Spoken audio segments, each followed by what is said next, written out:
Vamos aqui para a resolução de mais uma questão do ITA, questão 58 da primeira fase do vestibular de 2019. Mas antes da gente ir para o nosso enunciado, se você ainda não se inscreveu no canal, se inscreve aí agora, curte o vídeo e compartilha com algum amigo seu que está se preparando para passar no ITA junto contigo. Beleza? E vamos para o nosso enunciado. A reação de adição nucleofílica de dienos conjugados pode levar à formação de produtos 1,2 substituídos ou 1,4 substituídos, dependendo das condições de temperatura e da estrutura do reagente. A figura mostra o diagrama de energia em função da coordenada de reação para a adição de HBr a 1,3 butadieno. Com base nessa figura, sejam feitas as seguintes afirmações. Antes da gente ir, de fato, para as afirmações, bora olhar o gráfico e bora entender um pouquinho o que está acontecendo. A gente tem uma reação orgânica acontecendo, e, no caso, a gente não vai fazer uma abordagem via reação orgânica, a gente vai fazer análise termodinâmica, porque é disso que se trata. Esse nosso gráfico é disso que se trata também as nossas afirmações. A gente já viu que toda vez que a gente tiver um processo com ΔG menor do que zero, esse processo é um processo espontâneo. E toda vez que o nosso ΔG for maior do que zero, a gente tem que esse processo é não espontâneo.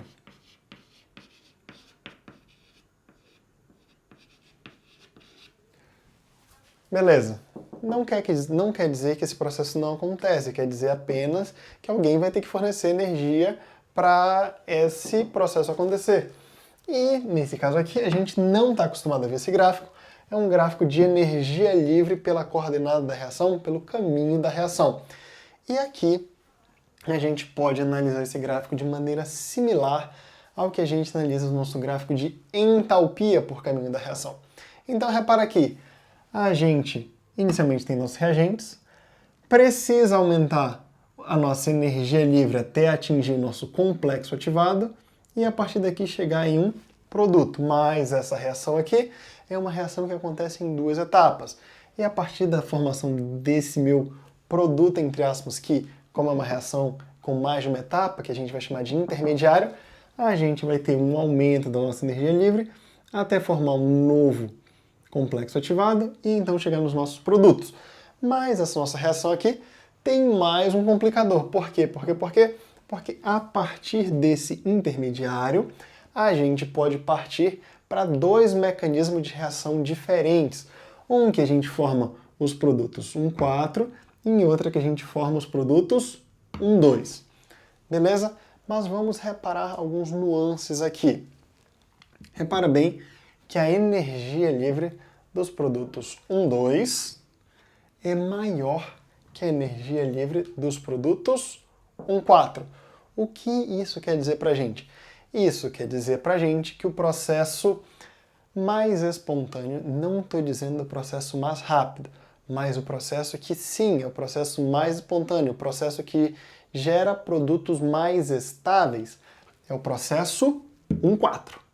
Esse processo aqui, o processo da formação do 1,4, é o processo que vai gerar produtos mais estáveis, ou seja, o nosso produto 1,4 é mais estável que o nosso produto 1,2. Não estou falando aqui sobre velocidade, estou falando sobre estabilidade do produto. Mas se você reparar bem aqui, a formação desse nosso produto 1,4 tem um morro maior que a formação do produto 1,2. Então, peraí.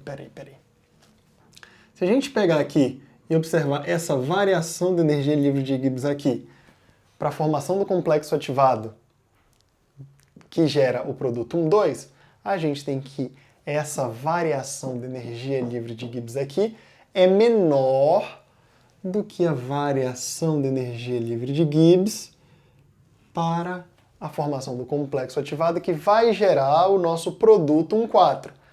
Olha, seguindo uma analogia que a gente pode fazer lá com a nossa entalpia, uma vez que o nosso morro aqui é maior, a formação do 1,4 vai ter velocidade menor. Já a formação do 1,2 vai ter velocidade maior. Uma forma de pensar é que, uma vez que o nosso ΔG para a formação do complexo ativado que gera aqui o nosso 1,4 é maior do que a variação de energia livre de Gibbs para gerar o nosso complexo ativado que gera 1,2, a gente tem que a formação do complexo ativado que gera o 1,4 é menos espontânea do que a formação do complexo ativado que gera o 1,2, e por isso a gente vai ter aqui que a nossa velocidade da formação do 1,2 é maior que a velocidade da formação do 1,4. Mas, dito isso, vamos aqui para as nossas afirmações. Afirmação 1. O produto 1,2 deve se formar mais rapidamente que o produto 1,4. Vamos lá. O produto 1,2 é o produto que tem menor energia de ativação. É o produto que tem aqui a formação de um complexo ativado com menor aumento de energia livre de Gibbs. Então, sim, o 1,2 se forma de maneira mais rápida do que o 1,4. Essa nossa afirmativa está correta. Vamos para a nossa segunda afirmativa.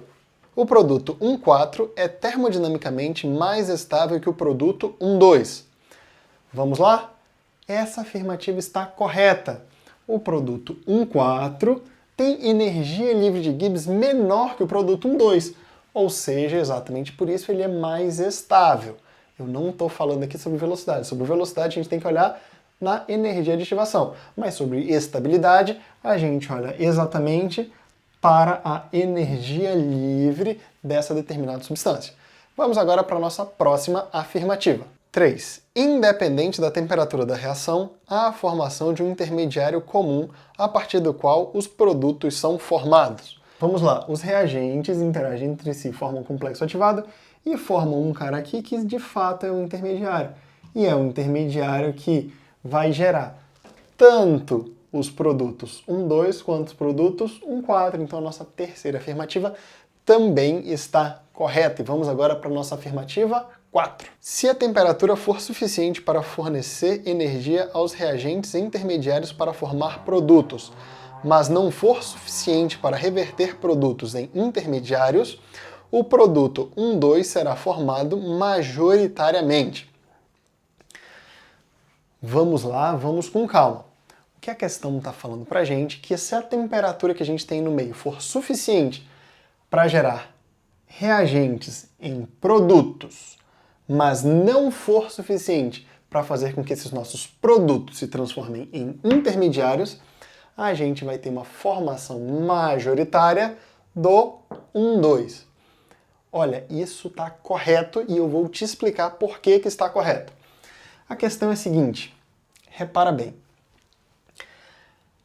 Olhando aqui, a gente tem que a velocidade de formação do 1,2 é maior do que a velocidade de formação do 1,4. Por quê? Porque a formação do 1,2 tem menor energia de ativação. Mas por que ele falou sobre essa questão de a gente ter uma temperatura suficiente para os nossos produtos se transformarem em intermediários? A questão é a seguinte. O nosso 1,2, só expressando aqui de uma maneira prática, ele entra em equilíbrio com o nosso 1,4. Sim. Esse nosso 1,4 ele pode se transformar em 1,2 e esse nosso 1,2 pode se transformar em 1,4. Mas o que acontece é o seguinte, para a gente ter essa conversão do nosso 1,2 no nosso 1,4, a gente precisa ter energia suficiente para fazer com que os nossos produtos voltem a ser intermediários e daí sim possam ser convertidos no 1,4. Então, pensa assim, se a nossa temperatura não é suficiente para fazer com que essa volta aconteça, vai acontecer somente a ida. E quando acontece somente a ida, a velocidade da formação do 1,2 é maior que a velocidade da formação do 1,4. Ou seja, se a gente tem que estar acontecendo somente a ida, a gente vai ter sim formação majoritária do 1,2, beleza? Mas uma vez que a gente tem temperatura suficiente para converter produtos nos intermediários, o que vai acontecer é o seguinte, a gente vai ter sim a formação com uma velocidade maior do 1,2. Mas uma vez que a gente tem energia para transformar os produtos em intermediários de uma maneira mais lenta do que a formação do 1,2, esse nosso 1,2 vai sendo convertido progressivamente em 1,4. Mas por que, Amós? Porque o 1,4 ele é mais estável, ele possui menor energia livre. Então, opa, o que eu estou falando aqui é o seguinte: se a gente tivesse aqui temperatura suficiente para fazer com que os nossos produtos voltassem para intermediários e se tornassem novamente em produtos, a gente poderia ter a formação igualitária ou majoritária do 1,4. Mas, como a questão falou que isso não acontece, a gente tem sim a formação majoritária do 1,2. Então, essa nossa afirmação está correta. Deu para entender direitinho? Então, que a gente tem aqui todas as nossas afirmações estão corretas, o que vai dar para a gente o gabarito letra E. E aí, deu para entender direitinho a resolução dessa questão? Qualquer dúvida, deixa aí nos comentários e vamos juntos rumo à sua aprovação.